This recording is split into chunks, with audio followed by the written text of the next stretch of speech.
Hello and welcome to the PQA Enfield Story Slam podcast, Blue Group Episode 2. Our stories today are told by our performers and are based on a challenge that they have faced in their lives. Have you ever confronted a fear that had been holding you back for a long time, or overcome a very awkward situation? Whatever it may be, you are not alone. Story slams happen all around the world and are an opportunity for people to have their voices heard. So make yourself comfortable and enjoy this collection of heartfelt stories that will surprise you, captivate you, and inspire you.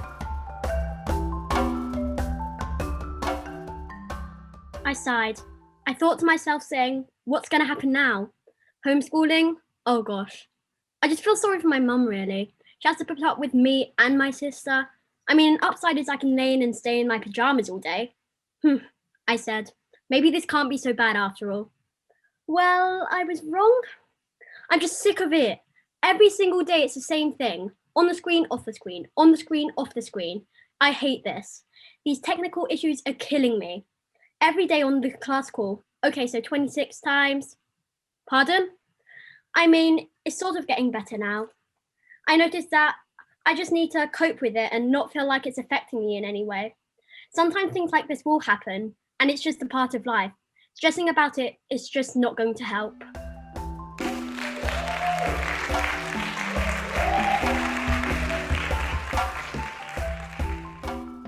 I stood up there, 10 feet high, 10 feet. Even that felt like 100. The only thing attaching me to the platform was a tight metal wire clipping onto my harness. The world around me swirled and churned like sinister crashing waves. My stomach hurt.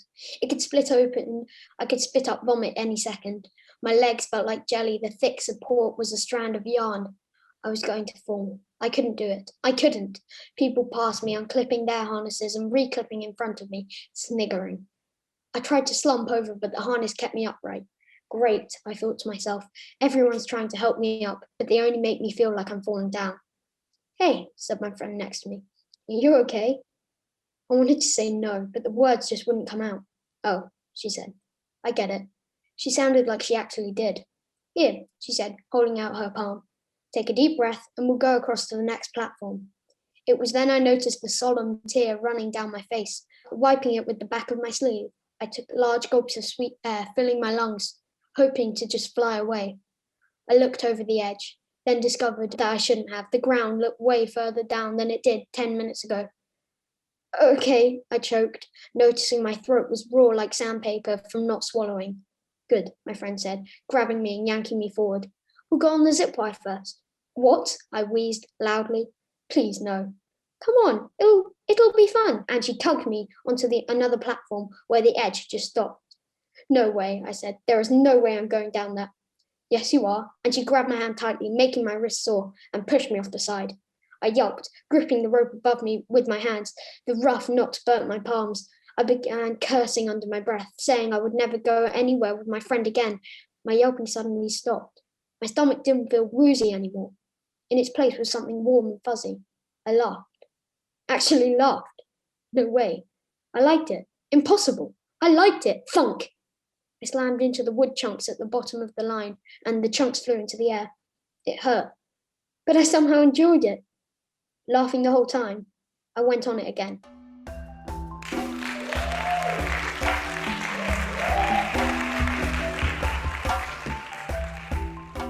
On the 23rd of March 2020, we had to go in quarantine, the worst day in my life. The schools were completely shut and some shops.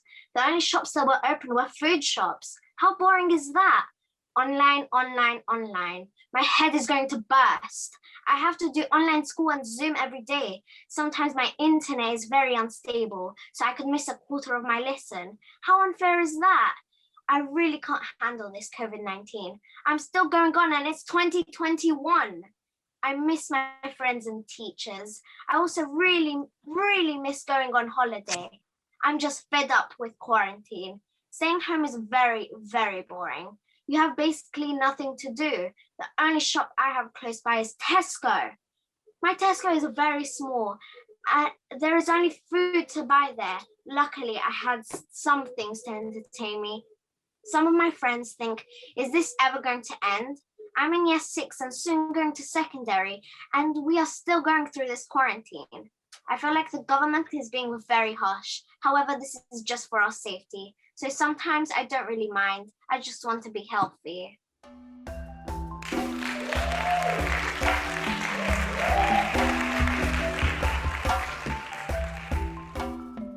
Confidence. This is something I didn't have much of 4 years ago. Just being a narrator with one line in the school play made my stomach turn to knots. A few months later, joined a club. It'll be fun, I thought. Just be polite. So, reluctantly, I went in. It's a bit quiet, minding my own business. I eventually made the best of friends. By the way, this is an academy for performing arts. They observe you on your filming, acting, singing, and dancing techniques and make you better at it. They have loads of projects, like performing at theatres and making films. As soon as I heard this, my stomach turned to knots again. But with help and practicing, this felt like the best thing ever. Just being on stage or in front of the camera, just acting. So over time, I became less and less nervous to the person I am today. In the end, I learned that there is nothing to fear. I also learned that to overcome your fear, you just need a little help. In my case, I should be on the stage and in front of the camera more until I became less nervous. I am a bit more confident now, but thing is, this has prepared me for anything that is thrown at me, like the virus and staying in. Now I'm confident and fearless to do anything.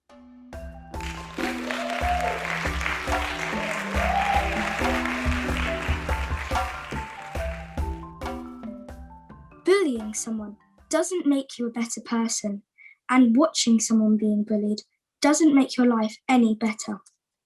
I have been in the middle of this, and it doesn't feel nice. No one should be treated like this. Every day felt like a horror, being forced to be someone that we're not. I would feel like we're being pulled away from being ourselves. Please don't be that person.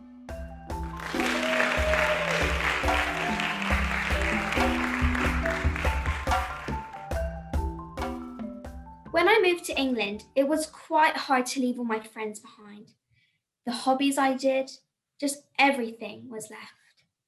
But anyways, let's think of the good side, shall we? Maybe I could get another dog or a cat. Who knows? It was difficult moving, but not everything's about the negative side. It's good to think positive sometimes. I'm still in contact with my friends that I have to travel over 366 miles to see. I think that's right. But it's good. I've met many new friends and I'm happy here today.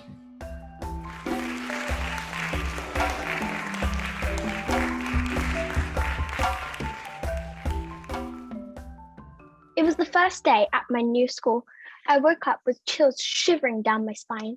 I was so dramatic. Everyone there, of course, would have been nice. But it was a bit hard at the time. I had nobody to back me up. It was so big and scary. I was all alone. My brother was in a higher year and our breaks never crossed over. I remember standing at the 2 glass double doors and shivering down to the bones. My head ached and churned. My stomach was twisted into knots.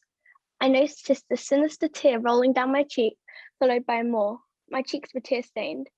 I wasn't ready for this. Without warning, I pushed through the double doors.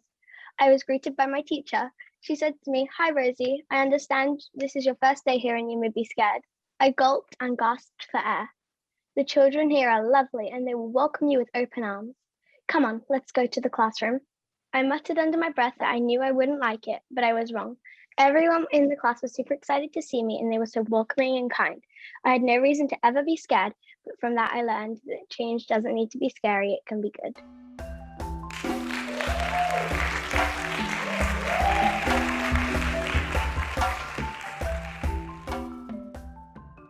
it was my first camping trip. I arrived at the campsite and my stomach turned to knots. I breathed heavily as me and my mum walked towards the queue of parents and children. The first thing I saw were girls holding suitcases. That's right, suitcases. I mean, it was for one night, not 1 month. I only had a rucksack. We waited and we waited. Finally, the line started to move. I slowly watched my car disappear in a puff of smoke without me in it. We went in and suddenly my stomach started to churn. I thought to myself, I can't do this, but my friends reassured me. Next, we did some fun activities. We climbed a wall and we had a race. I won and that made my day shine. Then we did go-karting, which was awesome. Then I was bursting for the loo. So me and a few other girls went for the toilet, but we heard an ear-piercing scream. There was a rat. It was like a black hairball stuffed with sewage. We ran back to the others and decided next time we'd hold it in. So, after the gross dinner, we went to my tent and I was paired with the worst girls and only one friend. We were shoved in the corner because they said, "You're too small." So, me and my friend lay down and 5 minutes later, screams from the other girls could be heard for being scared of the worst ghost story ever. This was going to be a long night. I dug my head into my pillow, wishing it was a nightmare. It wasn't. So eventually I got to sleep, hoping I'd wake up in my warm sleeping bag. But no! I woke up outside my tent on the grass with a squirrel staring at me. I scampered back into my tent to find my friend sleeping in her and my sleeping bag. Breakfast was next. It was a dodgy fried eggs because the yolk was pink, so I left it. Then we had the option between the forest and tent time. Of course I chose the forest, and with a little persuasion my friend did too. Then we realised we were the only girls, and all the other girls chose tent time. I mean, that's not even a thing. So we went into the forest and there were ditches that we all ran inside of and scurried out of like mice. There was also a tire on a piece of blue string that looked as if it was about to snap. My friend and I swang on it the whole time. Everyone said we were hogging it. And I said that they should bog off. But looking back now, we were hogging it. Even though the camping trip didn't go as I expected, it was still fun. I learned that the most fun things in life are the ones that weren't planned.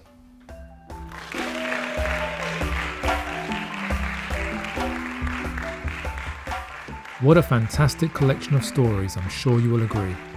Thanks very much for listening. I hope you've enjoyed hearing these stories just as much as we have telling them. And remember, a challenge is always an opportunity for personal growth. Bye-bye.